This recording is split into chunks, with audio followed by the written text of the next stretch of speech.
Imagine this, you're on a business trip with your smug boss, the kind who thinks she's got everything figured out. The hotel screws up, and there's only one bed in the room.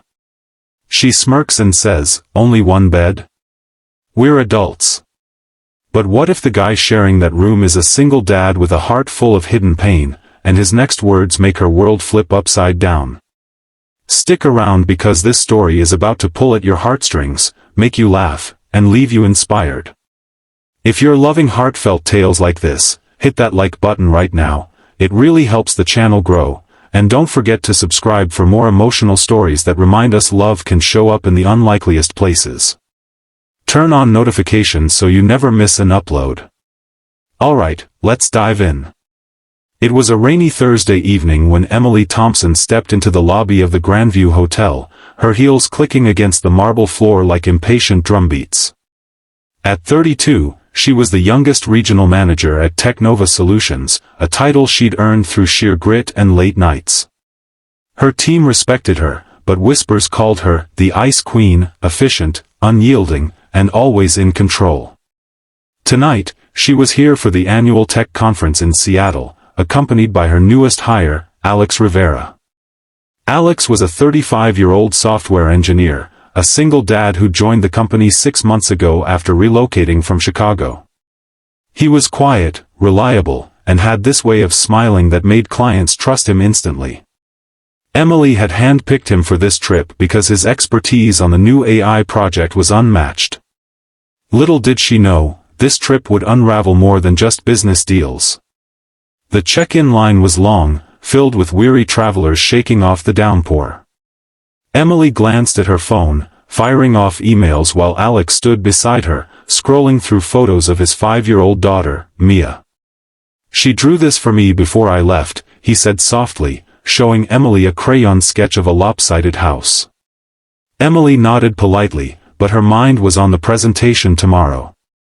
Family stuff wasn't her wheelhouse. She'd chosen career over kids years ago, after a messy breakup that left her wary of vulnerability. Finally at the desk, the clerk's face fell. "I'm so sorry, Ms. Thompson. Due to the conference overflow, we've had to consolidate rooms. Your reservation is for a single king bed suite." Emily's eyes narrowed. "That's unacceptable. We booked 2 rooms." The clerk apologized profusely, offering vouchers, but no alternatives. Alex shifted uncomfortably. "It's fine, Emily. I can crash on the couch or something." But Emily, ever the problem solver, waved it off. "Only one bed? We're adults. We can handle this professionally." She smirked, a mix of challenge and amusement in her voice, grabbing the key cards. Alex's face remained neutral, but something flickered in his eyes, something she couldn't quite place. Up in the room, the space felt smaller than expected. A massive king bed dominated the center, flanked by a pull-out sofa that looked about as comfortable as a park bench. Rain pelted the windows, mirroring the awkward tension. Emily unpacked efficiently, claiming the left side of the bed without a word. Alex hesitated, then set his bag on the floor. "I'll take the sofa," he said firmly. Emily rolled her eyes. "Don't be ridiculous. It's a huge bed. We're both exhausted from the flight. Just stay on your side."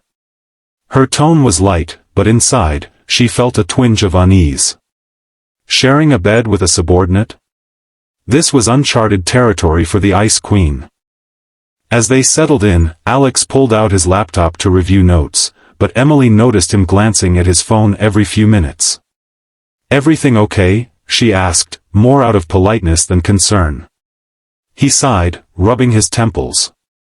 "Mia's with her grandparents, but she's been having nightmares lately. Ever since her mom." His voice trailed off. Emily knew the basics from his file, widowed 3 years ago in a car accident. But hearing it from him made it real.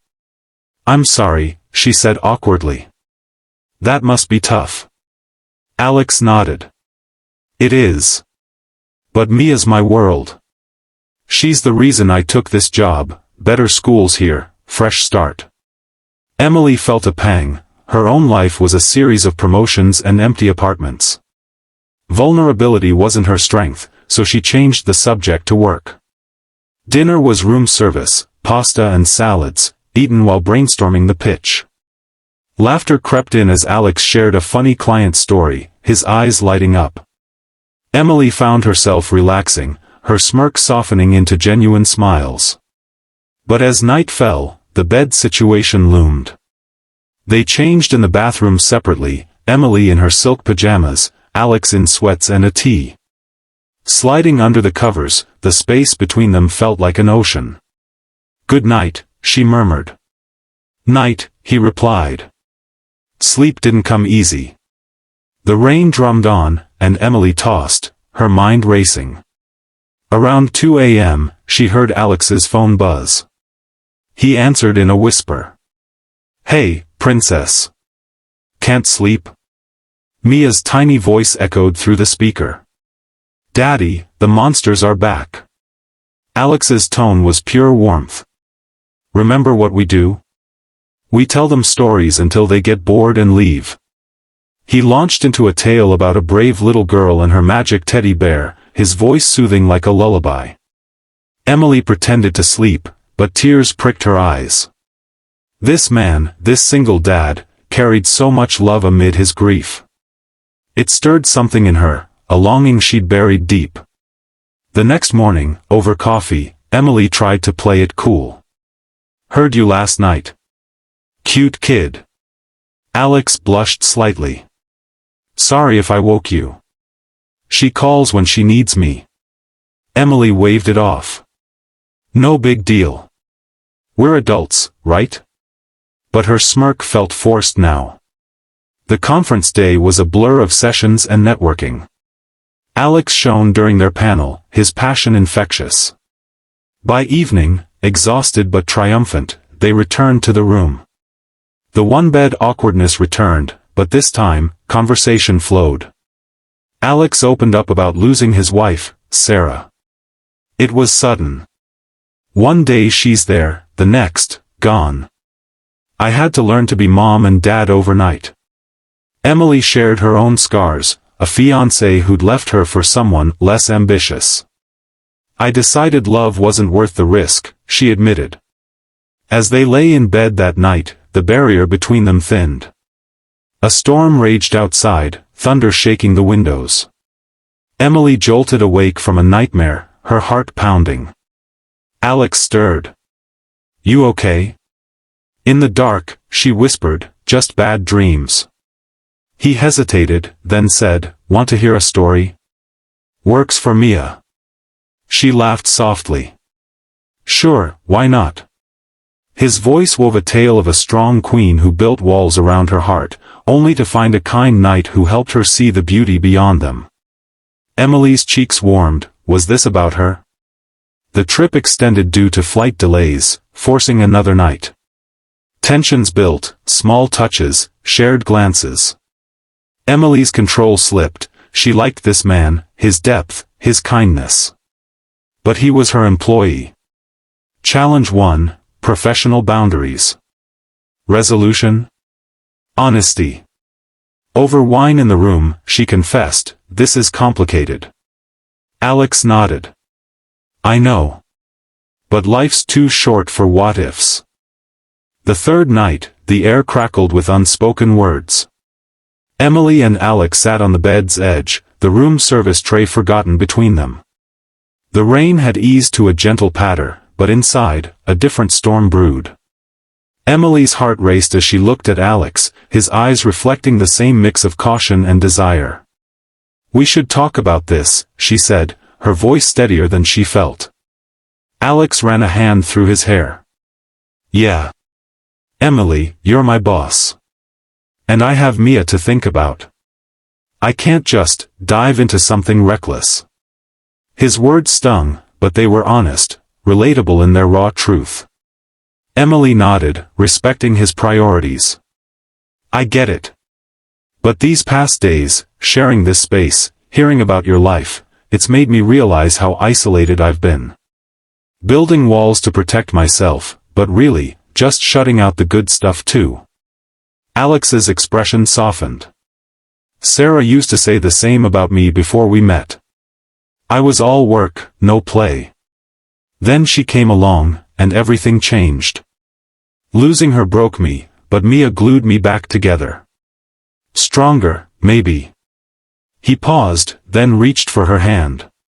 You're not ice, Emily. You're fire, contained. And it's beautiful. Her breath caught. No one had seen her that way. The challenge here was vulnerability, letting go of control for both. Resolution came in quiet admissions. I'm scared, Emily whispered. Me too, Alex replied. They didn't cross lines that night, but the emotional bridge was built. Sleep came easier, with trust replacing tension. The next day, as they packed for the finally cleared flight, Emily's phone buzzed with work emails, pulling her back to reality. But Alex surprised her at the airport lounge. Before we go back to boss and employee, I want you to know, that story last night? It was about us. Emily's cheeks flushed pink, the blush she'd later laugh about. The Queen and the Knight? He grinned. Yeah. And maybe, if you're open to it, we could explore that outside the office. Dinner next week? As friends, or whatever feels right. Her heart soared. I'd like that. Back home, challenges mounted. Office gossip whispered about their close trip. Emily faced scrutiny from higher-ups, questioning her judgment. Alex dealt with Mia's adjustment to a potential new person in their lives. Who's Emily, Daddy? Mia asked one evening, clutching her teddy. Alex knelt to her level. She's a friend who makes me smile, like Mommy did. Mia's innocent nod was a small win, but the emotional depth hit when Alex shared old photos with Emily over coffee. Sarah would want me to be happy, he said, tears in his eyes. Emily wiped her own. And I want to honor that. Slowly. Their relationship blossomed quietly, dates in parks with Mia, late-night calls balancing work and hearts. Key challenge, blending lives. Emily, unused to kids, panicked during Mia's first tantrum at a picnic. I don't know what to do, she exclaimed. Alex guided her. Just be there. That's enough.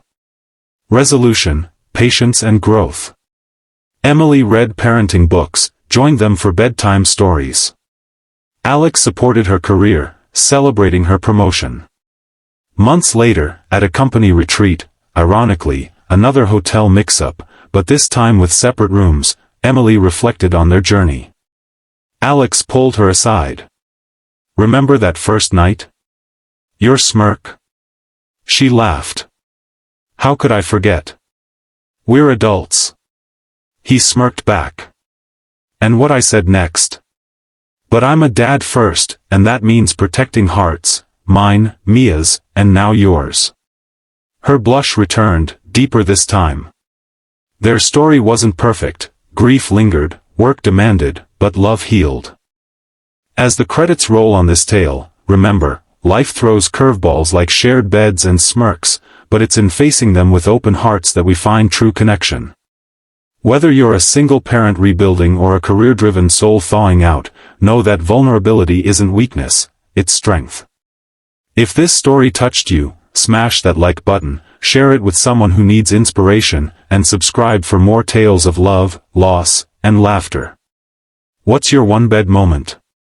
Comment below, we'd love to hear. Until next time, keep believing in second chances.